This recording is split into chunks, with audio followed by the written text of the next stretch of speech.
पृथ्वी हमारा जीवन। कौन सा पाठ पढ़ाना है? 8। पाठ 8 पढ़ाना। खोलेंगे सभी लोग पेज संख्या 65। इसको हम पढ़ा दे रहे हैं, सभी लोग किताब खोल के देखेंगे और सभी लोगों को समझाते हुए चलेंगे। फिर उसके बाद लास्ट में प्रश्न आंसर भी लिखा देंगे, ठीक ना? पाठ का नाम है भारत का भौतिक स्वरूप। सभी लोग देखें, किताब सबकी खुल गई? Yes sir. हमारे गांव या शहर की जमीन कहीं ऊंची, कहीं नीची, कहीं समतल, कहीं टीले आदि रूपों में दिखाई देती है। यह हमारे क्षेत्र का भौतिक स्वरूप है। इसी प्रकार हमारे देश भारत का भौतिक स्वरूप भी विविधतापूर्ण है। कहीं ऊंचे ऊंचे पर्वत हैं तो कहीं हरे भरे मैदान, कहीं पठारी भूमि है तो कहीं मरुस्थलीय भूमि है, कहीं तटीय मैदान है तो कहीं द्वीप समूह। इन विविधताओं के आधार पर भारत के भौतिक स्वरूप को 5 भागों में बांटा गया है। अब देखेंगे नंबर 1 भारत का पर्वतीय भाग, दूसरा है उत्तर का मैदानी भाग, तीसरा थार का मरुस्थल, चौथा दक्षिण का पठारी भाग और 5वां समुद्र तटीय मैदान और द्वीप समूह। बेटा देखो, जैसे ये पूरा चित्र के माध्यम से समझा दे रहे हैं। जैसे ये हमारा है, ये भारत का नक्शा है ना, ये रफली बना रहे हैं पूरा। तुम लोग किताब के माध्यम से देख करके बिना बना लेना सही सही। ये भारत का नक्शा है ना, यहाँ श्रीलंका है तो जो ऊपर वाला भाग है इस तरीके से, पहाड़ी वाला भाग जितना है इसको कहेंगे उत्तर का पर्वतीय भाग। क्या कहेंगे? उत्तर का पर्वतीय भाग। उत्तर का पर्वतीय भाग, ठीक है। और ये जो बीच वाला भाग है, ये जो बीच वाला भाग है इसको कहेंगे उत्तर का मैदानी भाग। उत्तर का मैदानी भाग।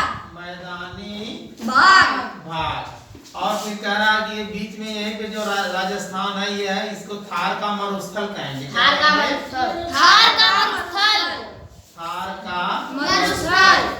मरुस्थल जानते हो किसे कहते हैं? जहाँ बालू और पाया जाता है और वहाँ पानी की बहुत कमी होती है, बरसात बहुत कम होता है। यहाँ एक जानवर पाया जाता है जिसको रेगिस्तान का जहाज कहते हैं, उसको बहुत अच्छे। और फिर ये 3 हो गए। उत्तर का पर्वतीय भाग सबसे ऊपर हो गया जो पर्वतों से बना हुआ है, बीच में मैदानी भाग है, उत्तर का मैदानी भाग भी हो गया। और उसके बाद इधर थार का दक्षिण का पठारी भाग। फिर ये दक्षिण का पठारी भाग, इधर ये जो सब दक्षिण का पठारी भाग, इसको कहेंगे दक्षिण का पठारी भाग। दक्षिण का पठारी भाग। पठार और पर्वत में बेटा क्या अंतर जानते हो? पठार जो होता है, जैसे पठार जो होगा, जैसे दोनों ऊंचा होता है, जमीन से दोनों ऊंचा होता है। लेकिन जो पठार होता है जब ऊंचा होकर के फिर बीच में जाकर के बहुत दूर तक, कई 100 किलोमीटर तक जो प्लेन हो जाता है, उस पे जनजीवन रह सकते हैं लोग, ठीक ना? उस पे घर बना के लोग रह सकते हैं, उस पे जीवन यापन कर सकते हैं। जैसे मान लीजिए ये इस तरीके का ये पहाड़ ऐसे उठेगा ना, और फिर ऐसे जाते जाते जाते जाते जाते जाते ऐसे प्लेन हो जाए, फिर पहाड़ ऐसे गिर जाएगा। तो ये जो बीच वाला यहाँ से जो पहाड़ है, यहाँ पे मकान होंगे, आदमी होंगे, पेड़ पौधे होंगे, सभी नदी नाले सब हो जाएंगे। तो इस तरीके का जो होगा इसको कहेंगे पठार। क्या कहेंगे? पठार। लेकिन जो पर्वत होता है, पर्वत जो है एकदम ऊबड़ खाबड़ा ऐसे ऐसे होता है, ऐसे ऐसे ऐसे ऐसे। तो क्या इस पे आदमी रह पाएंगे? नहीं सर। इस पे रह पाएंगे? नहीं सर। नहीं रह पाएंगे। इसको कहेंगे पर्वत। पर्वत का मतलब होता है एक का बैग ऊपर उठेगा, फिर एक नीचे चला जाएगा, फिर ऊपर उठेगा, फिर नीचे जाएगा। और पठार जो है जब ऊपर उठता है तो फिर जाकर बीच में प्लेन हो जाता है बहुत दूर तक, है ना? Yes sir. तो ये जो बीच वाला पोर्शन है ये दक्षिण का पठारी भाग है। चारों तरफ से पहाड़ उठा हुआ है, लेकिन बीच में पहाड़ जो है, जैसे बम्बई जो शहर है, मुंबई महाराष्ट्र वगैरह सब पठार पे बसे हुए हैं, ठीक ना? फिर उसके बाद 5वां भाग है समुद्र तटीय मैदान द्वीप समूह। द्वीप समूह बेटा किसे कहेंगे जानते हो? बहुत सारे हमारे जो यहाँ अंडमान निकोबार द्वीप समूह ऐसे बीच बीच में है ना, जो समुद्र के बीच में जगह जगह जो जमीन पाई जाती है उस पर भी जीवन यापन लोग करते हैं, तो उसको द्वीप कहते हैं। क्या कहते हैं? द्वीप कहते हैं। आगे हम लोग अब देखेंगे बारी बारी सबके बारे में। नंबर 1 है उत्तर का पर्वतीय भाग। उत्तर का भारत की उत्तरी सीमा पर एक विशाल पर्वत श्रृंखला जो पश्चिम में जम्मू कश्मीर से लेकर पूरब में अरुणाचल प्रदेश तक विस्तृत है। पश्चिम में इसकी चौड़ाई अधिक और पूरब में कम है। इसे हिमालय के नाम से जाना जाता है। हिमालय का अर्थ हिम माने होता है बर्फ और आलय माने होता है घर, यानी बर्फ का घर। इसीलिए इसको हिमालय पर्वत इसी में पाया जाएगा।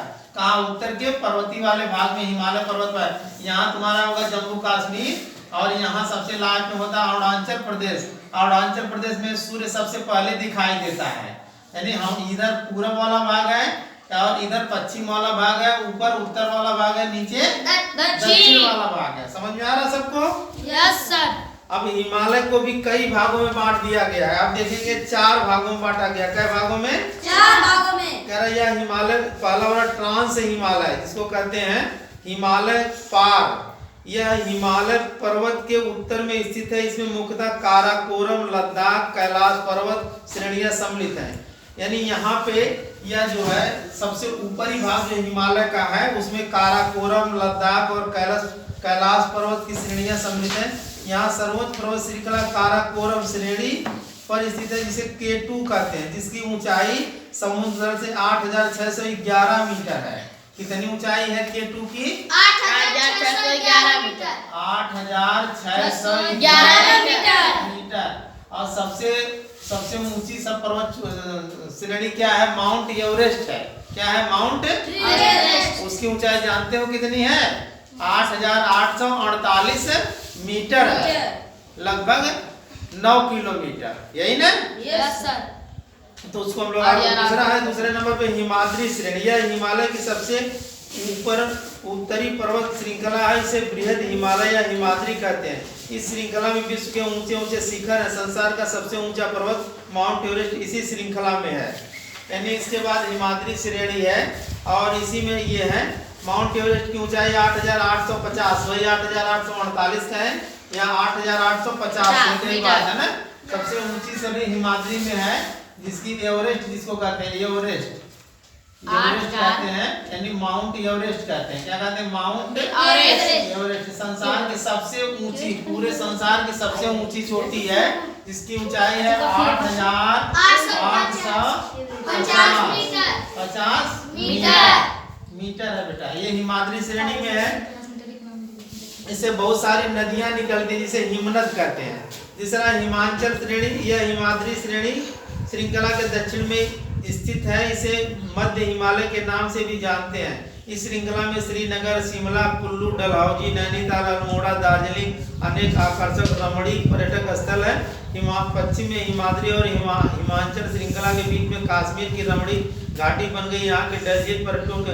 अब बेटा यही जो नीचे वाला तो यहाँ से इसको 4 भागों में बांट दिया गया ना। क्या भागों में बांट दिया गया? 4। 1 2 और ये 3 और 4। अभी ये कह रहा है कि जो हिमाचल श्रेणी है ये तीसरा भाग, इसी में जो है जम्मू कश्मीर है, शिमला है, कुल्लू मनाली वगैरह सब है, नैनीताल वगैरह सब है ना, जहाँ लोग घूमने जाते हैं। बहुत सुंदर जगह है। एक राजा हिंदुस्तानी पिक्चर देखे हो? Yes sir. जिसमें आमिर खान लेके जाता है घुमाने के लिए ना, वो हीरोइन रहती है वहीं ले जाता है, उसको प्यार वार हो जाता है कि नहीं है ना। तो उसे अच्छा स्थान है कि नहीं है? वो देखने लायक स्थान है। कभी तुम लोग भी पढ़ लिख करके जब अधिकारी बन जाना या पढ़ लिख करके जब नौकरी पा लेना, ये सब घूमने वाला स्थान बहुत सुंदर है। ये सब स्थान यहाँ लोग घूमने के लिए जाते हैं। एकदम हरा भरा फूल रहते हैं और वहाँ मौसम बहुत सुंदर लगता है, बर्फीले मौसम होते हैं। फिर उसके बाद चौथा है शिवालिक श्रेणी। यह हिमालय के सबसे दक्षिण में, यानी ऊपर क्या है? उत्तर है, और फिर नीचे वाली यह है शिवालिक श्रेणी है, सबसे दक्षिण में है। इसे उप हिमालय भी कहते हैं। क्या कहते हैं? उप हिमालय भी बेटा इसको कहते हैं। और यह कम ऊंचाई की श्रृंखला, इस पर घने वन पाए जाते हैं। इस पर बहुत ज्यादा घने वन पाए जाते हैं। सोचो हिमालय से हम क्या क्या लाभ है, हिमालय से हमें क्या क्या लाभ है, इसके बारे में देखो 4 पॉइंट है। हिमालय पर्वत भारत के उत्तर में पश्चिम से पूर्व दिशा तक पहरेदार के रूप में स्थित है। यह वायु आक्रमण से भारत की रक्षा करता है। यह बेटा क्या कह रहा है कि यह हमारी रक्षा भी करता है। सबसे ऊंचा है हिमालय पर्वत, यह हमारी रक्षा भी करता है। दूसरे नंबर की बात है, यह उत्तर की ओर से आने वाली ठंडी हवाओं को रोककर हमारी जलवायु को शुष्क और ठंडी होने से बचाता है। साथ ही दक्षिण मानसून के समय आने वाली मानसूनी हवाओं को गर्म में बाधा उत्पन्न करके वर्षा करने में अब कह रहा है कि जब ये मानसून बनता है तो ये हवाएं जब चलती हैं तो हवाओं के साथ जो ठंडी हवाएं चलती हैं तो ये क्या करता है, पहाड़ उसको रोक लेता है। जब रोक लेता है तो वही फिर आकर के नीचे वर्षा होती है, ठीक ना। यह भी काम करता है, अगर पहाड़ नहीं रहता तो वर्षा नहीं होती। विभिन्न रोगों के उपचार के लिए हिमालय पर्वत में अनेक जड़ी बूटियां, जैसे इसमें बहुत सारी जड़ी बूटियां, इसीलिए लोग गंगा नदी की पानी को कहते हैं शुद्ध है। क्यों कहते हैं? क्योंकि जो गंगा नदी का पानी इसी जो नीचे वाली शिवालिक श्रेणियों से ये गंगा नदियां निकलती हैं, तो गंगा नदी जब निकलती है तो बहुत सारी जड़ी बूटियों से होता हुआ पानी भाई झरना बन करके नीचे बहेगा ना। नीचे जब झरना बन करके बहेगा तो जड़ी बूटियों पेड़ पौधों से लगता हुआ वो पानी आता है, तो उसमें बहुत सारे जो है एक दवाइयाँ होती हैं जड़ी बूटियाँ, तो उनसे लग के पानी आता है। इसीलिए लोग कहते हैं कि गंगे का पानी को किसी बोतल में भर के रख देंगे तो उसमें कभी कीड़ा नहीं लगेगा, और दूसरे पानी को किसी बोतल में भर के रख लेंगे तो वो सड़ जाता है। और गंगा का पानी, गंगा नदी का पानी जो है लोग घर में छिड़कते हैं ना, शुद्ध मानते हैं। क्यों शुद्ध मानते हैं ये जानते हो? इसीलिए कि जब गंगा नदी यहाँ से बहती है तो यह जो है बहुत सारे पेड़ पौधे जो होते हैं, जो जड़ी बूटियों हिमालय के पेड़ पौधे होते हैं, वो हमारे लिए दवा का काम करते हैं। जैसे आज भी बहुत सारे पेड़ पौधे हैं जिनकी दवाइयाँ बनती है कि नहीं बनती है, तो इसलिए जो है गंगा नदी का पानी रोगों से हमारी रक्षा करता है। ये हिमालय पर्वत पर एक रमणीक स्थल है जो पर्यटन को बढ़ावा देते हैं, हमारी अर्थव्यवस्था को मजबूत करते हैं। और यह कहना जो इस पे जो है ये चारों भागों में बांटा गया, यहाँ बहुत अच्छे घूमने वाले स्थान हैं।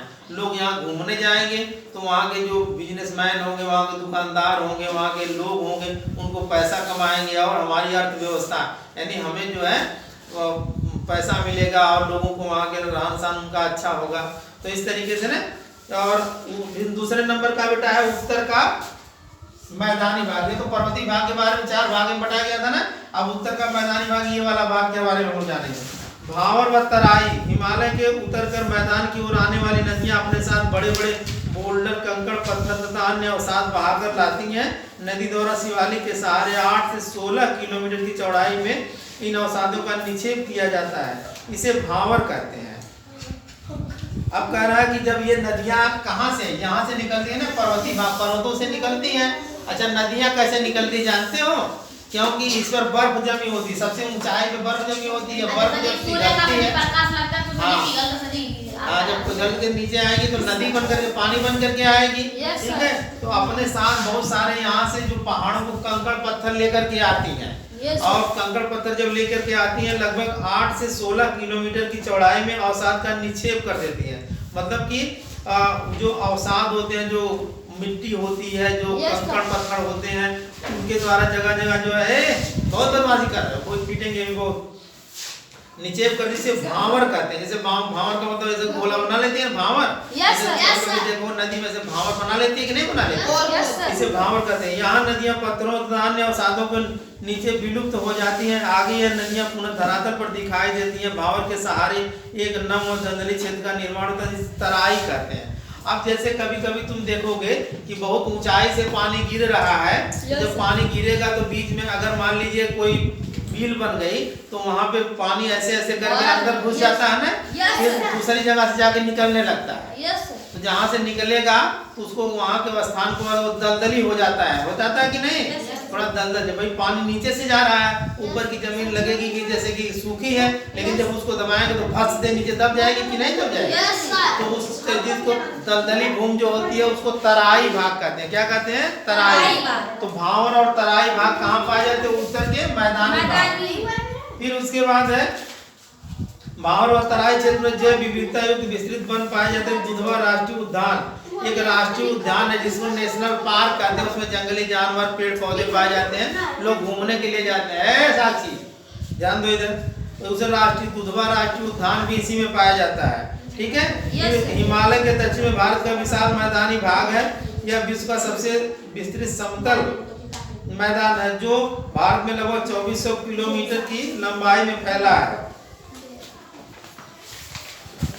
पन्ना पलटेंगे, इसका ढाल पश्चिम से पूरब की ओर है। बेटा इसका ढाल अब पश्चिम किधर है? इधर से इधर है, पश्चिम से पूरब की ओर है। यानी सभी नदियां किधर से किधर की ओर बहती हैं?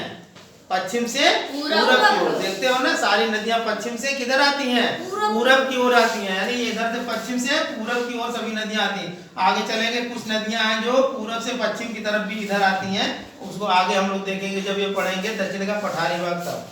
अभी यहाँ पे सभी नदियां पश्चिम से पूरब की ओर जा रही हैं और यह सिंधु, गंगा, ब्रह्मपुत्र और इनकी सहायक नदियों के द्वारा लाई गई उपजाऊ जलोढ़ मिट्टी से बना है। हम नदी तंत्र के आधार पर मैदानी भाग को 3 हिस्सों में बांट सकते हैं: सिंधु नदी तंत्र, गंगा नदी तंत्र, ब्रह्मपुत्र नदी तंत्र।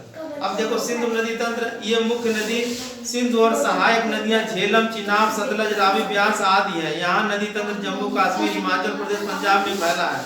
सिंधु नदी का उद्गम स्थल तिब्बत में मानसरोवर झील है। अब बेटा जानते हो सबसे बड़ी नदी यहाँ से अगर देखा जाए तो यहाँ से निकलती है। यहाँ पे जो है चीन है, चीन का तिब्बत का पठार है यहाँ पे, और ये मानसरोवर झील है। क्या है? मानसरोवर झील, मानसरोवर झील है। यहीं से निकलती है सिंधु नदी और यहीं से निकलती है चिनाब नदी, झेलम नदी, रावी नदी, सतलज नदी, ये निकलती है। और ये नदी जब यहाँ से निकलती है तो जाती है कहाँ? और तुम्हारे हिमाचल प्रदेश में। यहाँ हिमाचल प्रदेश है, फिर उसके बाद जम्मू कश्मीर होते हुए इधर चली जाती है पंजाब में। कहाँ चली जाती है? पंजाब में। पंजाब में। अब पंजाब में इधर कौन सा देश है? इसके बगल में कौन सा देश? कौन बताएगा? हमने बताया था तुम लोगों को। इसके भारत के इस साइड कौन सा देश है जिससे हम लोगों से बराबर लड़ाई होती रहती है? पाकिस्तान। बेटा इधर कौन सा देश है? पाकिस्तान। पाकिस्तान है, पाकिस्तान। अब समझौता हुआ है कि 60% पानी जो पाकिस्तान लेगा, 40% पानी जो है इंडिया लेगा। इसका ये 5 नदियां, पंजाब को इसीलिए पंजाब कहा जाता है कि उसमें 5 नदियां हैं। कौन कौन? ये सिंधु, झेलम, चिनाब, रावी, सतलज। 5 नदियों के कारण पंजाब को उसका नाम पंजाब पड़ा, क्योंकि उसमें 5 नदियां हैं। ठीक ना? तो यहाँ पे पाकिस्तान में भी आता है। और इसके इस साइड जो यहाँ पे क्या है? ये सब चीन है। क्या है? ये सब चीन है। और यहीं बीच में जो है तुम लोगों का ये थोड़ा सा नेपाल भी है। ठीक है? अब यहाँ से भी बहुत सारी नदियां निकलेंगी, हम लोग देखेंगे आगे। गंगा नदी तंत्र, बेटा गंगा नदी तंत्र यहाँ से निकलता है। यहाँ से जो पहाड़ है, यहाँ से गंगा नदी तंत्र निकलती है गोमुख से। कहाँ से निकलती है? गोमुख से। आगे आकर के फिर यमुना नदी भी निकलती है। गंगा नदी तंत्र सहायक नदियां गंगा, यमुना, घाघरा, गंडक, गोमती, कोसी आदि है। इन नदी तंत्र को उत्तरी मैदान के अधिकांश भाग फैला। गंगा नदी का उद्गम स्थल हिमालय में स्थित गंगोत्री हिमनद है। ब्रह्मपुत्र नदी तंत्र, इसकी मुख्य नदी ब्रह्मपुत्र और सहायक नदियां लोहित, दिबांग, तिस्ता आदि हैं। यह नदी तंत्र अरुणाचल प्रदेश और असम में विस्तृत है। ब्रह्मपुत्र नदी के उद्गम स्थल में तिब्बत में मानसरोवर झील के निकट है। सोचिए उत्तर के मैदानी भाग भारत के महत्व को। अब बेटा देखेंगे यहाँ से, अब यहाँ से एक ब्रह्मपुत्र नदी निकलती है। कहाँ से निकलती है? ये भी मानसरोवर से निकलती है। तो ये कहाँ जाती है? पहले चीन में जाती है। कहाँ जाती है? चीन में जाती है। फिर आती है यहाँ अरुणाचल प्रदेश में। कहाँ आती है? अरुणाचल प्रदेश में। अरुणाचल प्रदेश में होते हुए इधर जाती है आसाम में होते हुए फिर बांग्लादेश में आ जाती है। यहाँ हमारा यहाँ बांग्लादेश है। क्या है? बांग्लादेश। फिर आकर के बंगाल की खाड़ी में गिर जाती है। इधर से गंगा नदी भी जाती है और यहाँ जाकर बंगाल की खाड़ी में गिर जाती है। तो इस अगर पूछा जाएगा तुमसे कि हमारे भारत की सबसे लंबी नदी कौन सी होगी, तो गंगा नदी है। कौन सी नदी है? गंगा नदी। लेकिन अगर कहा जाएगा कि सबसे चौड़ी नदी कौन सी है, तो ब्रह्मपुत्र नदी है। नील नदी तो पूरा विश्व में की बात है ना। हमारे भारत की बात अगर पूछा जाएगा कि सबसे चौड़ाई में यानी सबसे ज्यादा पानी को लेकर के कौन सी नदी चलती है, लगभग उसका पार्ट जो है 10 किलोमीटर 10-12 किलोमीटर इतना चौड़ा है। समझ लो यहाँ से लेकर के सटिया इससे भी दूर, यानी इतना दूर तक पानी दिखाई देगा जो है। तो सबसे ब्रह्मपुत्र नदी में पानी बहुत ज्यादा है। और इसी ब्रह्मपुत्र नदी में जब ब्रह्मपुत्र नदी जब यहाँ आती है, इसको यहाँ पे देखो देवांग कहते हैं। और यहाँ पे जो है जब आसाम में आती है तब इसका नाम ब्रह्मपुत्र नदी होता है। और ये इतनी चौड़ी नदी है कि उस नदी के बीच में जैसे नदी इस तरीके से बह रही है, ऐसे नदी बह रही है, ऐसे नदी बह रही है, तो इसके बीच में कुछ ऐसे एक ऊबड़ का स्थान मिल जाता है, जिसे मोजिला द्वीप कहते हैं। मोजिला द्वीप कहते हैं। मोजिला द्वीप, यहाँ भी लोग रहते हैं। यानी इधर से पानी बह रहा है, इधर से पानी बह रहा है, और यहाँ पे कुछ लोग रहते हैं ऐसे करके अपना जीवन बिताते हैं। जो आदिवासी लोग हैं, पेड़ पौधे भी मिलेंगे, घर भी मिलेंगे। तो दोनों तरफ से ही इतना चौड़ा नदी का प्रवाह है कि उसके बीच बीच में जो उठा हुआ जमीन का भाग होता है उसमें जो लोग जाकर के रहते हैं। तो बहुत, यानी अगर 2 क्वेश्चन बनता है, सबसे लंबी नदी गंगा और सबसे चौड़ी ज्यादा पानी लेकर के चलने वाली नदी ब्रह्मपुत्रा नदी। ठीक है, याद हो गया सबको? फिर थार का मरुस्थल देखेंगे, पेज संख्या 69 पे देखेंगे। भारत के पश्चिम भाग में मरुस्थली स्थित है। अब तीसरे नंबर का हम लोग देखेंगे कौन सा, ये थार का मरुस्थल, जहाँ राजस्थान वगैरह पढ़ते हैं जिसे थार का मरुस्थल कहते हैं। यानी भारत के पश्चिम भाग में, बेटा देखना है ना, ये है तुम्हारा पूरब, ये है तुम्हारा पश्चिम, ये है उत्तर, ध्यान से देखो, ये है दक्षिण। समझ में आ रहा है ना? अब ये कह रहा है, देखो थार का मरुस्थल कह रहा है कि ये है भारत के पश्चिम भाग में मरुस्थल है, इसमें थार का मरुस्थल भारतीय महामरुस्थल कहते हैं। भारत के उत्तरी मैदान में दक्षिण पश्चिम में अरावली पर्वत से लेकर पाकिस्तान की सीमा तक फैला यह शुष्क गर्म तथा रेतीला स्थल, इस कारण यहाँ वनस्पति की मात्रा बहुत कम पाई जाती है। यहाँ की मुख्य नदी लूनी नदी है। यहाँ पाई जाने वाली खारे पानी की झील सांभर झील है। नमक का उत्पादन किया जाता है सांभर झील में, नमक का। यहाँ एक नदी बेटा पाई जाती है जिसको लूनी नदी कहते हैं। हाँ, लूनी नदी है, जाकर के यहाँ पे गुजरात के कच्छ में आकर के मिल जाती है, यहीं पे आकर खत्म हो जाती है। फिर हम लोग चौथा भाग पढ़ेंगे दक्षिण का पठार। किसके पर पढ़ेंगे? दक्षिण का। ध्यान से सुनो, तुम्हारे काम की चीज है, अभी ध्यान से नहीं सुनोगे तो आगे चल के कठिनाई होगी तुमको पढ़ने में। और थोड़ा थोड़ा समझा रहोगे तो दिक्कत नहीं होगी। उत्तर के विशाल मैदान तथा तटीय भागों के बीच, अब ये विशाल का मैदान हो गया ये वाला, और इसके बाद तटीय वाला। तटीय हमने ये बताया था ना, ये सब तटीय भाग है। कौन सा भाग है? तटीय भाग। ये सब समुद्र बेटा, ये सब समुद्र है। क्या है ये सब? समुद्र। ये सब समुद्र है, ये सब समुद्र है, सब मान लो ये जरा समुद्र भी है, ये सब क्या है? समुद्र है। ये समुद्र समझ लेंगे इसको। और ये अब ये जो उत्तर का मैदानी भाग और ये समुद्र तटीय वाले भाग के बीच वाला जो ये वाला भाग है, पूरा ये वाला भाग जो है जितना, इसको हम कहेंगे दक्षिण का पठारी भाग। अब देखोगे कि हमने बताया ना कि ये पठारी भाग मतलब कि इधर से उठा है और इधर से उठा है, और बीच में क्या हो गया? ये प्लेन हो गया। इस पे जनजीवन रहते हैं, इस पे पूरा, इसमें घर द्वार और कोठी बंगला गाड़ी घोड़ा सभी लोग अपना मकान बना के रहते हैं ना। तमाम देश भी है इस पे। उसपे चलती कैसे होगी? क्या उसपे रोड रहता है? अरे सारे देश इसी पे नहीं बताए। बम्बई सब पठारी भाग है। बम्बई का जो है चारों तरफ से उठा हुआ, बम्बई है, तमिलनाडु है, कर्नाटक है, बंगाल है, केरल है। हाँ, ये किनारे किनारे बेटा, जो किनारे किनारे जाएंगे तो गिर जाएंगे ना। पहाड़ है, किनारे किनारे जाएंगे तो गिर जाएंगे, या काट काट करके रास्ता बनाया गया होगा। इस तरीके से घूमने जाओगे, बड़े हो जाओगे, देखोगे तुम लोग। उत्तर के विशाल मैदान तटीय भागों के बीच दक्षिण का पठार प्रायद्वीपीय पठार का रवैया प्राचीन कठोर रवेदार चट्टानों से मिलकर बना है। इसकी आकृति त्रिभुजाकार है। आकृति कैसी है बेटा? त्रिभुजाकार। कैसी आकृति है? त्रिभुजाकार ऐसे होता है ना, ऐसे त्रिभुजाकार होता है, त्रिभुजाकार हो गया। फिर कह रहा है कि इसका धरातल काफी ऊंचा नीचा, इस क्षेत्र में काफी कई पहाड़ी श्रृंखलाएं तथा नदी घाटियां स्थित हैं। यहाँ पठार उत्तर पश्चिम में अरावली पर्वत, उत्तर में विंध्य तथा सतपुड़ा पर्वत श्रृंखला तथा दक्षिण में पूर्वी तथा पश्चिमी घाटों से घिरा है। दक्षिण के पठार को हम कई विभागों में बांट सकते हैं। इनमें प्रमुख मालवा का पठार, छोटा नागपुर का पठार, दक्कन का पठार। अब देखोगे जो पठार है वो भी कई नामों से जाना जाता है। मालवा का पठार, दक्कन का पठार है, और छोटा नागपुर का नाम सुने हो ना? पूना उना जो है नागपुर का, आने दो चलो। छोटा नागपुर का पठार है ना, तो आ रहा है ना। तो इस तरीके से देखेंगे,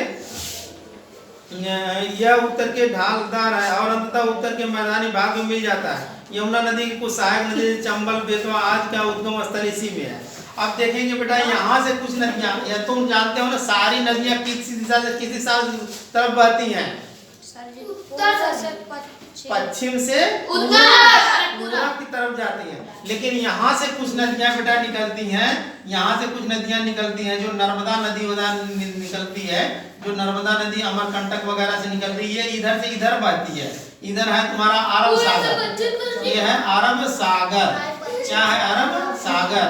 और इधर है बंगाल की खाड़ी। बंगाल की खाड़ी। तो इधर जितनी नदियां आएंगी ये गंगा यमुना ये सब आकर के इसी में गिरेगी। लेकिन इधर से नर्मदा हो गई, ताप्ती हो गई, ये सब पूरब से पश्चिम आएंगे। हाँ बेटा इधर से इधर, क्योंकि इधर का ढाल हमने बताया ना कि ऐसे पठार है, तो पठार जिधर से इधर झुका रहेगा तो पानी उधर से उधर निकलेगा। और यहाँ सतपुड़ा पर्वत है, अरावली पर्वत है, बिंद पर्वत है और रिफ्ट घाटियां है। रिफ्ट घाटियां का मतलब ये होता है जैसे बहुत ऊंचे ऊंचे पहाड़ हैं और बीच बीच में जो है बहुत ज्यादा भयंकर घाटियां होती है, तो उसको रिफ्ट घाटियां बोलते हैं। अब छोटा नागपुर का पठार देखेंगे, दक्षिण के पठारी उत्तर पूर्वी भाग में छोटा नागपुर का पठार स्थित। यह क्षेत्र लोहा और कोयला जैसे खनिजों के लिए। दक्कन का पठार बिंद तथा सतपुड़ा पर्वत की श्रृंखलाओं में दक्कन का पठार स्थित है। इसके बाद देख लेते हैं थोड़ा सा इधर भी है, सोचिए। अब समुद्र तटीय मैदान के बारे में बेटा देख लेते हैं। समुद्र तटीय मैदान का क्या मतलब है, ध्यान से देखो। इधर बच्चे कुछ लोग लापरवाही कर रहे हैं, अभी क्वेश्चन पूछते हैं सभी लोगों से तब समझ में आएगा। पश्चिम, अब देखो सबसे नीचे भाग में देखो कह रहे हैं पश्चिमी घाट के पश्चिमी में तथा पूर्वी घाट के पूरब में, यानी पश्चिमी घाट इधर हो गया ना तो पश्चिम में, और पूर्वी घाट के पूरब में ये सब किनारे के समुद्र है ना ये, तो समुद्र तटीय मैदान का द्वीप समूह, यानी ये वाला भाग जितना है ये सब क्या है, समुद्र। इन पांचवा भाग हम लोग पढ़ने जा रहे हैं। समुद्र तटीय मैदान व द्वीप समूह के पूरब में पश्चिम तटीय मैदान सकरे, जबकि पूर्वी तटीय मैदान अपेक्षाकृत चौड़े होते हैं, यानी इधर वाला थोड़ा चौड़ा होता है, इधर वाला थोड़ा सकरा होता है। फिर कह रहा है कि जहां से कौन कौन सी नदियां निकली, महानदी, गोदावरी, कृष्णा, कावेरी नदियां बहती हैं। बंगाल की खाड़ी में गिरने से पूर्व डेल्टा का निर्माण करती है। पूर्वी नदी, पूर्वी तटीय मैदान की मुख्य झीलें चिल्का, के कोलेरू, पुलिकट आदि हैं। भारत के दो द्वीप समूह है, लक्षद्वीप तथा अंडमान निकोबार द्वीप समूह। लक्षद्वीप यहाँ बीच में जो छोटे छोटे हैं ये तुम्हारे अंडमान निकोबार द्वीप समूह है, इधर लक्षद्वीप भी है। फिर उसके बाद कह रहा है कि अरब सागर में स्थित है। लक्षद्वीप तुम्हारा इधर अरब सागर में यहाँ पे है, अरब सागर में स्थित है। और ये पूछेगा कि ये अंडमान निकोबार द्वीप समूह कहाँ स्थित है बेटा, बंगाल की खाड़ी में। अंडमान निकोबार द्वीप समूह, अंडमान निकोबार द्वीप पूछा जाएगा क्वेश्चन। अंडमान निकोबार द्वीप समूह कहाँ से, बंगाल की खाड़ी में। और लक्षद्वीप कहाँ स्थित है, अरब सागर में। ठीक है, ये भी हो गया। फिर उसके बाद कह रहा है कि यह एक कोरल जो है, यानी एक तरीके से एक जानवर था जो मर गया और उसके मरने के बाद उसके जो त्वचा होती है, मतलब जैसे कि घोंघा देखे होने, सीप देखे होने, तो शंख देखे होने। शंख भी एक जानवर होता है, घोंघा भी एक जानवर होता है, शंख सीप भी एक जानवर होता है कि नहीं होता है? शंख भी जानवर है, शंख के अंदर जीव होता है, जैसे घोंघा के अंदर जीव होता है ना, तो जब घोंघा मर जाता है तो घोंघा बाद में वैसा बड़ा रहता है ना, तो घोंघा के अंदर जब तक जीवित रहता है तो उसके अंदर जीव होता है कि नहीं होता है? वो चलता है। हाँ, तो वो चलता है। ऐसे शंख भी वैसे चलता है। शंख भी एक जीव है, समुद्रों में पाया जाता है। जब उसका जीव मर जाता है तो उसको बाहर निकाल के लाते हैं लोग, बजाने का काम करते हैं, उसको उसकी सफैया वफैया कर देते हैं, पॉलिश वगैरह करके, कटाई उटाई करके अच्छा बना करके पूरे पार्ट में बजाते हैं। शंख भी एक जीव है, ऐसा नहीं है। शंख समुद्रों में पाया जाता है। तो वो जो एक कोरल नामक जो जीव है वो मर गया, बहुत ज्यादा था। जब मर गया तो वहां समुद्र में एक ढेर बन गया, बहुत बड़ा ढेर बन गया। जब ढेर बन गया तो वहां पे जो है उस पे सभी लोग चट्टान बन गई वो, और चट्टान बन गई तो जब समुद्र में पानी की तरह उभरा रहेगा तो कुछ लोग वहां गए तो वहां पेड़ पौधे भी उग जाएंगे और वहां अपना घर बना लिए, वहां खेती बाड़ी करने लगे। हाँ भाई, वो तो चट्टान था ना, चट्टान बन गया, उसमें कुछ मिट्टियां उट्टियां भी आई होगी, पानी वानी भी आया होगा, खेती बाड़ी लोग करने लगे, तो पहाड़ों पे अपना उसी पे रहने लगे, तो उसी को कहने हैं कोरल द्वीप समूह। इस तरीके से अनेक छोटे छोटे द्वीप हैं बेटा, अंडमान निकोबार बंगाल की खाड़ी में है। इस द्वीप समूह को अपेक्षाकृत बड़े हैं। सोचिए तटीय मैदान और द्वीप समूह से क्या लाभ है। पूर्वी तटीय मैदान बहुत उपजाऊ है, जहाँ धान चावल की अच्छी उपज होती है। पश्चिमी तटीय मैदान मसाले, नारियल तथा रबड़ की खेती होती है। यहाँ बेटा मसाले उसाले की खेती ज्यादा होती है। जब शुरू में विदेशी सब आए थे तो यहीं पे आए थे, यहीं पे मसाले की खेती। जैसे हमारे भारत की खोज किसने किया था, वास्को डिगामा ने किया था। किसने किया था, वास्को डिगामा। यही कालीकट में, केरला कालीकट में वो आया था। ठीक है, और ये क्या करने आया था, सब आए जब पहले अंग्रेज सब यहाँ आए तो मसाला की खेती करने के लिए आए, मतलब मसाला बेचने आए। जब मसाला वो अपने देश से लाकर के यहाँ बेचते थे और बेचते थे तब देखे कि भाई यहाँ तो हम लोग थोड़ा सा मसाला वसाला जब उनका गिर गया यहाँ भी, तो यहाँ की जमीन इतनी उपजाऊ थी कि उससे ज्यादा पैदा होने लगा। तो उन लोगों को लालच लगने लगा कि अरे यार हम लोग उतना दूर से मसाला लाते हैं और अगर बेचते हैं उतना प्रॉफिट नहीं होता, अगर यहीं बोया जाए मसाला तो और पैदा हुई। तो यहीं जब बोने लगे तो उनको बहुत ज़्यादा, जहाँ 1 लाख कमाते थे तहाँ 10 लाख कमाने लगे, मतलब कि 10 गुना कमाई होने लगी। तो उसके बाद यहीं धीरे धीरे रहने के बारे में सोचने लगे और धीरे धीरे पहले पुर्तगाली आए, फिर डच आए, फिर फ्रांसीसी आए, फिर अंग्रेज सब आए। तो जो भी देश में आए लोग यहाँ पहले बिजनेस करने के लिए आए। जैसे तुम लोग देखते हो ना, आज भी कुछ लोग दूसरे स्टेट से आते हैं ना, या दूसरे जिले से आते हैं ना। अभी ठंडी का समय होगा तो साड़ी बेचने, अरे तो कंबल बेचने के लिए आएंगे, साल बेचने के लिए आएंगे, आते हैं कि नहीं? स्वेटर बेचने के लिए आते हैं कि नहीं आते हैं? जैकेट बेचने के लिए आते हैं, दूसरे जगह से आते हैं कि नहीं? वैसे ये सब दूसरे देश से आए। तो आज के लिए इतना है, सबको समझ में आ गया? अब क्वेश्चन है तो कुछ पूछना चाहते हो तुम लोग? सबको समझ में आ गया ना? हाँ, तो देखेंगे। अब तुम लोग बताओ कि ये बताओ कि यहाँ पे ये जो मानसरोवर झील से कौन कौन सी नदियाँ निकलती हैं? सिंधु नदी निकलती है, चिनाब निकल ना, झेलम निकलती है, सब निकलती है कि नहीं निकलती है ना? ये सब नदियाँ यहीं से निकलती है। फिर यहाँ से ब्रह्मपुत्रा भी निकलती है जो अरुणाचल प्रदेश में होते हुए जाती है। गंगा नदी सबसे लंबी नदी है ना? और सबसे चौड़ी नदी, सबसे ज्यादा पानी उसमें है ना? वहाँ की दृश्य। हालांकि ब्रह्मपुत्रा भी बहुत लंबी है, लेकिन इसका अधिकतर भाग जो है कहाँ, यहाँ पे नेपाल और चीन में है। हमारे भारत में बहुत कम ही भाग इसका आता है। ठीक है? यस। और यहाँ पे ब्रह्मपुत्रा को आसाम में ब्रह्मपुत्रा कहते हैं। और यहाँ जहाँ गिरती है, यहाँ के गंगा और ब्रह्मपुत्रा दोनों आकर के मिल जाती हैं यहाँ पे, जहाँ मिलती हैं उसको मेघना कहते हैं।